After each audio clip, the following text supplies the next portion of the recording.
मांग का टीका, एक चप्पल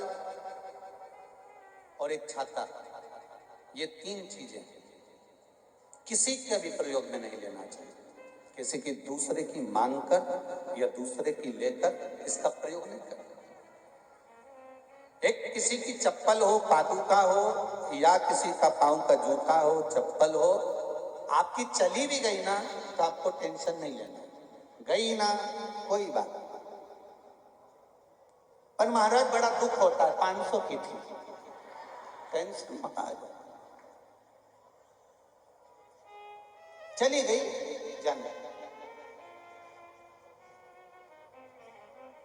वैसे तो हमारा शास्त्र कहता है जब भी तीर्थ करने जाओ, किसी पवित्र नदी के तट पर जाओ, संतों के पास जाओ, गुरुजन के पास में जाओ, भगवंतों के पास में जाओ, देवालय शिवालय जाओ, या किसी सतमार्ग की ओर आगे बढ़ रहे हो तो पांव में पादुका होना ही नहीं चाहिए। क्यों? क्योंकि आधा चित्त, आधा मन, आधा टेंशन तो आपका उस पादुका में लगा रहता है कि भाई है कि गई, आधा टेंशन तो वहां लगा रहता है, ध्यान लगा रहता है बार बार। कई बार चली भी जाती है और जाने के बाद कितना टेंशन होता है कि अब मैं किसकी ले जाऊं।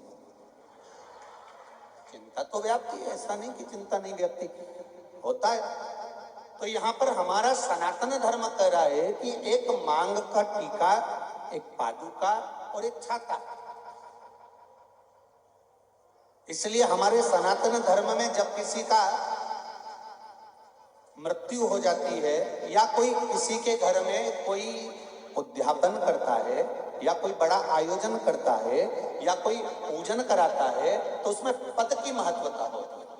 उस पद में दो चीजें बड़ी खास होती है, एक पांव की चप्पल और एक छाता। आपने देखा होगा कि अगर कोई समाप्त भी हो गया, मर भी गया, तो उसके बाद में जो पंडित जी को सामग्री देते हैं उसमें चप्पल, जूता या फिर छाता और वस्त्र, जनेऊ आदि आदि, गौमुखी, माला, लोटा, गीता जी और ये सभी चीजें प्रदान करी जाती है। पर शास्त्र कह रहा है उसका कारण क्या है, क्यों देते हैं ब्राह्मण को कि भैया ये हमने यहाँ तुमने उद्यापन करा है, इसमें ये पद दिया गया है, हमने कपड़े भी दिए हैं, उसमें जूता भी रख दिया, चप्पल भी रख दिया, छाता भी रख दिया। छाता और चप्पल की महत्वता क्यों कही गई? क्योंकि ये दो चीजें ऐसी हैं जिसमें काल समाया होता है।